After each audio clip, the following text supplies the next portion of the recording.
She's always been a psycho killer, but she's a psycho killer with a heart of gold. There's not a lot of superheroes these days who are just straight up fun. She's a bad guy that's good. Harley doesn't care. She's definitely like a femme icon. People wish that they could do the stuff that she does. With Margot Robbie's Birds of Prey movie exploding onto the big screen, let's dig deeper into the sometimes shocking but always entertaining Harley Quinn. We're going to trace her origins, talk to the creators, artists, and voice actors. Along the way, we're going to discover her bizarre origins, visit Harley's real-life lair in New York, and talk to some serious superfans. You can kind of just like dress like Harley and just be yourself. In the hopes of answering the question, How the hell did a psycho clown become a pop culture icon? let's go behind the panel and beyond the comic books on Harley Quinn and the Birds of Prey. I'm meeting my buddies and fellow comic book fans Angélique Roché and Mike Avila to talk about my obsession, Harleen Quinzel. The first time I saw her flip and do acrobatics in the animated series, I was like, who is this? There's a woman villain, and I love Poison Ivy, I love Catwoman, but there was something about Harley Quinn. I have something to admit. I hated Harley Quinn when I first started interacting with her because she's a victim. She's like, we don't know anything about her. Yeah, her first appearance was in the Joker's Favor episode of Batman the Animated Series in 1992. When I talked to Paul Dini, the idea that really helped formulate the character in his head was watching his friend Arlene performing on Days of Our Lives. What? Yeah. Story. Yeah. Around the time I was writing, I was working out of my home. I think I was feeling sick one day and I had a cold and I was just looking for something to throw on. I put in this tape of her performances. She was in there running around in a jester costume and in sort of a fantasy sequence. They were doing like a fairy tale sequence. And that sort of filtered into the process. I said, oh yeah, she should be a little like that. The name Harley Quinn is a play on the word harlequin, which comes from Harlequin, a demon that appeared regularly in church plays during the Middle Ages. The Harlequin in Italian Commedia dell'arte was a street-smart, mischievous jester. Sound familiar? I looked at pictures of like classic Harlequins, and so I picked up certainly some of the motifs, you know, like the jester hat and the diamond patterns and things like that, and definitely the half and half color blocking. Even just drawing, sometimes it'll take me 3 or 4 sketches before I really, you know, zero in on what I want. But my memory is that that very first time I put pencil to paper, it kind of like bang, it was like, that was it. It was the classic Harley drawing. What do you think of that? I liked what she did with the voice. I am Calliope the court jester. I performed at the night of the Round Table Bar and Grill just a fortnight ago. What about my friend over here? How about giving her a shot? Because this is sort of how I see the character. So Arlene came in and did that kind of wisecracking voice that's sort of a nod to Judy Holliday, and everything just sort of clicked. Don't you want to rev up your Harley?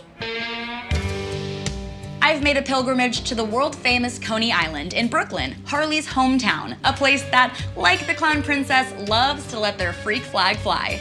In fact, Harley leaves Gotham City and starts a brand new life right here in Coney Island, running a sideshow act inspired by this very building.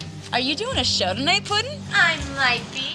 Where else could a crazy clown and her squad hang out and totally not be recognized? Coney Island. You can just walk around like this and no one's gonna know you're up to mischief. I visited a group of nerdlesque performers who perform as Harley and the Birds of Prey. So nerdlesque is kind of like the combination of the burlesque world and the cosplay world. You have a lot of people that start on one side and come to the other, like people that come from burlesque, but they're also nerds, so they develop a nerd act. What's weird is that I kind of grew into it. Like when I was younger, I was like, I'm gonna be smart and accomplished. I'm gonna be like Batgirl. And then I got older and I was like, no, I'm kind of a trash person. I'm like Harley. I'm accomplished, but I'm trash. How do you approach dressing like Harley? How do you become Harley? I warm up my face by doing face exercises in the mirror. Just telling myself that I'm amazing and I'm great, just like Harley is. When you're like a very extra, kind of like naturally manic person, you have to usually tone that down for society. Like I go out into the world and I have to be less than myself because if I'm my full self, I'm too much. But when I'm Harley, too much is just enough. You know, too much is everything. You can be even more than too much. I really can't think of another comic book character that started out as like a nobody and then just burst onto the scene while figuring out what kind of character she was gonna be. That's the story of Harley, right? She's had this unbelievable transformation. Though she made her home in cartoons and games, most of Harley's character development happened in the pages of the comic books. We had been talking to DC Comics about doing something in the Batman animated universe for one of their books. So Bruce and I went to lunch and we shot around ideas, and we started discussing the idea that she had been the Joker's therapist in Arkham, and she had been originally kind of stern and reserved and humorless, and Joker had sort of gotten into her head and broken her and put her back together as Harley Quinn. And once we had that idea, it was like, yeah, that's kind of a good idea, and that's kind of unexpected, so let's go with that. She made her first on-page appearance in Batman Adventures number 12. This was followed soon after by the Mad Love one-shot, which established Harley's tragic backstory and gave a lot of context for the abuse she suffered at the hands of the Joker. This comic was such a big deal at the time that it won an Eisner Award for Best Single Story in 1994. I was going to med school. I was doing all of that before I did this. So like, I was studying microbiology. You would be surprised, that world is even crazier than performance world. No matter how smart you are, sometimes if you're like a chaotic person, you need to be around like that chaos, even if you have the brains to be a doctor. Doesn't mean you should be a doctor. Chaos is drawn to other forms of chaos. And like, Harley's a manic chaos. The Joker's almost like a controlled chaos in his scheming. When Paul Dini and Bruce Timm gave her that origin story, that really tragic origin story that when you read it, you were like, what? This is how she became Harley Quinn? It changed everything because she went from just being, you know, the Joker's girlfriend / sidekick to being somebody who is truly incredibly messed up, and you could start to feel empathy for the character. When it is written well, it is one of the best depictions of an abusive relationship I've seen in popular culture. There are moments of genuine sweetness and love. That's what makes it so relatable to people. I remember that my bad relationship, I didn't stay in it just because I was scared to leave. I also stayed in it because there were lots of good moments. Like, you look at Joker and Harley together, they're a team and they fit together and their aesthetics go. But then you also look at everything else and it's like, yeah, but she really should not be with him. He is really not good for her. Okay, let's talk about video games. Harley's big transformation was in Arkham Asylum because, I mean, the outfit says it all. How do you like my new uniform? If you're a superhero or a supervillain, like, your outfit has to be on point, and so a change kind of indicates growth in a way. It won't be so easy trying to catch me. Mwah!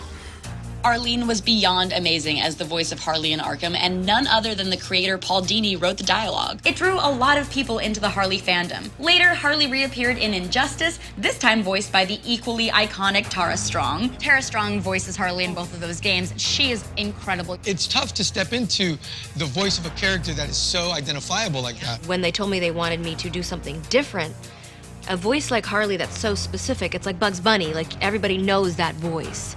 So you don't want to mess it up. You want to pay homage to the original and make it your own enough that people go, oh, that's Harley, but also, oh, I kind of like what she's doing. I ain't seen you in forever. You here to take down these punks? I remember I came home one day and my son was like, Mom, I had so much fun. I was playing Injustice and I killed everybody as you. I was like, oh, that's awesome. These games are so big. I think that a whole bunch of people were opened up to the idea of Harley and how fun she is and capable and all of her flips that she can do. 100%. Wait, what was that? What was... And honestly, I just like the mallet because you can smash with it. She's not like a blade person and like martial arts, haha, like she can fight, but she's more just like balls to the wall, just charge at you and just like swing a bat at your face. What are you gonna do when this comes flying at your face? So I feel like it's the best weapon to literally be in your face, which is what she is, and that's why I like it.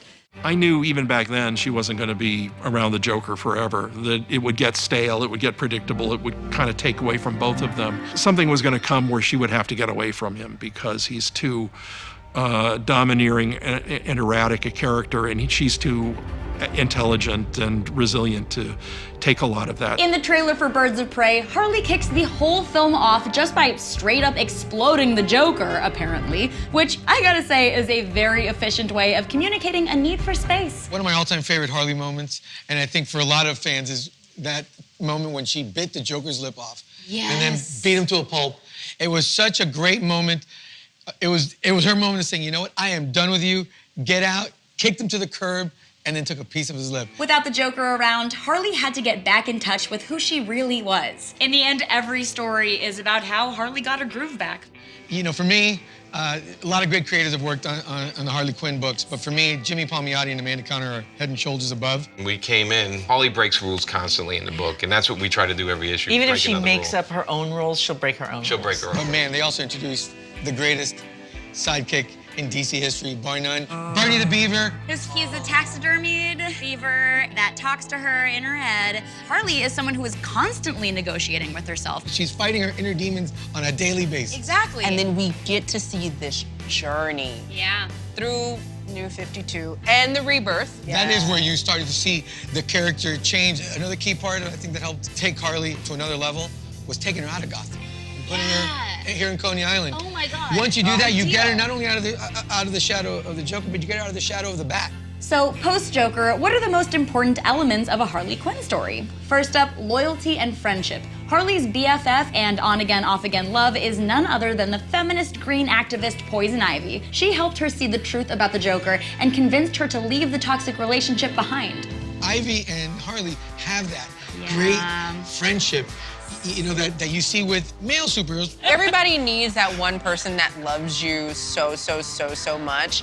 And I love how they're doing it in the animated. And she's like, dude, you're great. I love you. I can't stand every other human being on Earth. Pairing the two of them up was, I think, a really good idea because it made Harley a stronger character, and it also showed that Ivy had some vulnerability. It definitely helped to have a strong female basically, you know, get in her face and say, why are you messing around with this guy? This guy treats you like dirt. If you had a middle name, it would be Doormat. Snap out of it! You know, but she finally snaps out of it, and it's not like an immediate, like, switch turns on and she's good. It's like a process. Like, when you're breaking free, you don't just, like, break the chains and walk away. Like, it's a full body transformation. It's a mental transformation. You know, you have to completely reinvent yourself. So it's more of the story of her reinventing herself, finding herself, and becoming the new person she is. Harley might have started out a ride or die for the Joker, but in the end, it was Ivy who let Harley be herself. I do think that Harley loves other women, both in the sense that she can form romantic relationships with them, but also in that she really sees the value in lifting women up in a world that doesn't always do that. She gets her own lair. Harley's new amazing Coney Island lair. Greatest lair in comics. Yeah, I mean, let's be honest. Hey, Fortress of Solitude, that's depressing. This one's got a jukebox. And a girl gang. Yeah, and like, a girl gang. Yo, like literally a real life roller derby girl gang. Because everybody needs a good girl gang. Harley always needs a squad. As a member of Suicide Squad, Harley truly stood out for being extra ruthless on a team of trained killers. In the end, there was nothing left for her to do but to form her own girl gang. And that takes us to the film Birds of Prey. Birds of Prey is going to really open up a lot of people's eyes and ears to some of the great characters in comics that maybe they don't know about, right? Yeah. First up, we've got the Huntress. I love her so much. Helena Bertinelli. She was a former mob princess gone anti-hero. Love that backstory. Like, whenever she shows up, I'm like, oh, it's gonna go down. Huntress is here. The Batman's looking for justice. Man, he's gonna lock him up. I'm just gonna hunt him down and kill him. I respect any woman who, when Batman, Bruce Wayne, went to them and was like, I don't like your methods. You're too dangerous. I'm the only one who's allowed to fight crime in Gotham. She just went, no. Her and Nightwing are the sexiest couple of the DC universe. I'm all about Black Canary. Dinah's awesome. She's in a punk rock band. She's got nerves of steel. And on top of that, she's the only person outside of maybe Bruce Wayne who can win an argument with Oliver Queen. I think I am the most excited for Renee Montoya, though, because she's this ex-cop, and I'm so excited for people who haven't been reading the comics as much to just see how layered and complex she is. And then we got Cassandra Cain. She's a woman of color. She has also overcome a lot of stuff. She was raised by assassins. She's also one of, like, the most excellent martial artists in the DC universe. And oh my god, her run as Batgirl in the early 2000s, so underrated, you should go read it. Margot Robbie is one of Harley's biggest fans, and was the driving force as the producer of Birds of Prey, the emancipation of one Harley Quinn. I mean, Margot Robbie is such a stellar Harley Quinn, she's perfect. I remember seeing that moment when she's sitting there with a little teacup and she's locked up, like, in Suicide Squad and being like, oh, you've done my girl justice. Yes. It's not just that she looks like her, that she's blonde and thin and pretty. She has this energy and this brashness that she brings to the character. She gets Harley. Robbie surrounded herself with a team of badass women to get the job done, with screenwriter Christina Hodson and director Kathy Yan, who were very on board with the idea of an empowered Harley. Harley's fan base has grown massively in the last few years, to the point where she's the quote-unquote fourth pillar of the DCU. She's one of the few characters that can look like anything she wants to at any time and still be who she is, and I think people like that. Cosplayers inspire us with their costumes. They come out with some stuff and we're like, oh, we're gonna steal that. She's gotten in the last 10 years a lot of new looks, and they're always kind of slutty, which is great, but they always kind of look like her. Like, she's got her two main color palettes. She's got the blue and the red, or the black and the red. You have all these different Arkham variations, you have the movie variations, you have the new animated series variations, and they're all different versions of herself, but it's all her like learning and growing and evolving into the next variation, and it's cool because you don't know where she's gonna go next. Harley Quinn just sort of transcends gender in that way, in that a lot of people think she's kind of adorable or cute or aspirational, and they kind of want to be like her, like the way that just about everybody would like to be like Bugs Bunny. She's not someone that on the surface you could relate to, but if you really tap into all the crazy parts of your brain, you can tap into Harley. Anytime someone is just living their life and not caring what anyone else thinks, that's Harley. Even the calmest person has a little bit of chaos in them, and I feel like you want to give into that chaos. I think that one of the reasons people love this character so dearly, there is a Harley in all of us. I think people like to take out their crazy as Harley. Even on her best day, our girl is a study in contradictions. She's at odds with heroes and villains alike. She breaks the rules, but she's loyal to the bitter end. If characters like Wonder Woman or Batgirl reflect our best selves, then Harley shows us our dark side, struggling to be good, but often all too flawed. She's allowed to be human, you know? She's just allowed to have fun and make mistakes and screw up, and whereas you have a lot of, you know, iconic characters and they always have to be perfect, she can be imperfect. She's bonkers. Off the reservation bonkers. But like in a relatable way. She took her trauma and turned it into her strength. That is something that I can identify with. That's something that I think anybody can.